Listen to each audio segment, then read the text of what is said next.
মৃত্যুর পরে কিন্তু তার সাথে আমার দেখা যেটা একসাথে থাকতে পারি। এই দুনিয়াতে যা হয়ে রয়েছে ওই দুনিয়া গিয়ে তার সাথে দেখা। কাকি কোথায় আছে? মারা গেছে স্টক করে। সে যাচ্ছে 5 বছরে মারা গেছে। এখন আমার উত্তরটা কাঁদবে। আমি কার কাছে বলতে পারি ব্যথা। আপনি যে ব্যথা বেশি তো এত ভালোবাসতেন কাকি আপনি? আপনার কাকিকে এই স্টুডেন্ট থেকে আমি নিয়ে গেছিলাম। এখান থেকে আমি নিয়ে গেছি 25 থেকে। কিন্তু তার নিয়ে আমি সংসার করি 30 বছর। 30 বছর সংসার করার পরে সে মারা গেছে। আমি একটা ছাগল দিয়ে 16টা ছাগল করছিলাম। ছাগল করার পরে ছাগল দিয়ে আমার ছোট নিয়ে গেল এক রাত। নেওয়ার পরে সে চিন্তা ব্রেন স্ট্রোক করে দিল। তার হাত পা পুঙ্গ হয়ে গেল। তারপরে আমার কাছে আমি বুঝলাম আল্লাহ পাক পুরো পাক পাকে যা তুমি 4 রাত খেয়ে যাও। রেখে গেলে আমি তার নিয়ে ভিক্ষা করে খাবো। কিন্তু তার আদর বসে কিন্তু সে তো থাকে সে চলে গেছে আদর ছিল। কাকিকে এত বেশি ভালোবাসতেন কেন? তার যারা ভালোবাসি এই কারণে তারও এক অসহায়, আমিও অসহায়। তা আমার ছাড়া সে নাই, সারা ছাড়া আমি।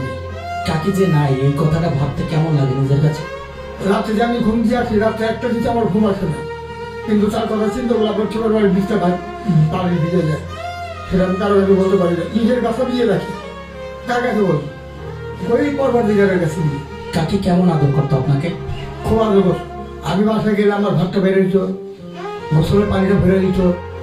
আমি গোসল করুন সে পানিটা দিত। সেটা একটু কষ্ট দিত আমার। পয়লা নিয়ে আমার ভাত খাওয়াতো, তারপর সে নিজে খেত। কাকির সবচেয়ে কোন স্মৃতিগুলো বেশি মনে হয়? সে একটা আমার বড় সম্মান আগে গেছে। আমার রিক্সা চালানোর পয়সা দিয়ে মৃত্যুর পরেও তার কাছাকাছি থাকতে চান? সেটেছি আমার আপনি দেখে কবুল করার পর এরপরে একটা এই একটার কাছে আপনার করে কিছু ছিল ধন সম্পদ আপনি বুঝিয়ে দিতাম। আজকে ঢাকা সিটি দিতে আমি 5 তলা বাড়ি 6টা করতে পারতাম। কিন্তু সে লোক করিনি আমি। কারণ সেটা পয়সা আনুন সেই শক্তিটা করিনি। আমি চিন্তা করি যে আল্লাহ পাক আমার সব পথে নিও। আজকাল মোট যখন আসবে তখন যেন আল্লাহর কালামটা করে আমি মোট লাই লাই লাহ মোহাম্মদ রাসূলুল্লাহ বলে আমি মৃত্যুবরণ করতে পারি। এখন একটা জিনিস আমি করি না, নমস্কার করতে পারি সময় পাই। কারণ আমার শরীর নোংরা। আমি এবছর মসজিদে গেলে আমার দৌড়াই করতে পারি। গুলিস্তানে কোথায় থাকেন? এই স্টুডেন্ট রাত যাপন করেন এই খোলা আকাশে?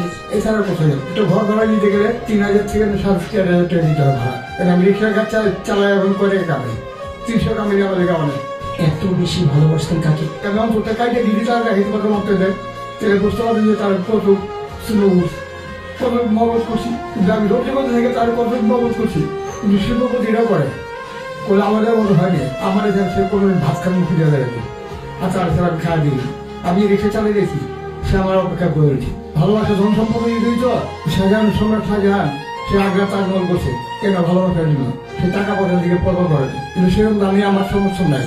তার স্মৃতি একটা করে রাখো, তার স্মৃতি একটা যদি করে রাখো সেই সম্পদ আমার নাই। আমার যদি থাকতো আমি ঠিকই করে রাখতাম। অন্তর রাখছে এখন। খারাপ লাগে না এই বয়সে রিক্সা চালাতে হয়, খোলা আকাশের নিচে ঘুমা? খারাপ লাগে কি করবো? পেট যদি আল্লাহ পাক না দিত আমি রিক্সা চালাইতাম না। পেটটা দিয়ে আল্লাহ আমার ঠেকাই দিচ্ছে। পেটটা যদি না দিত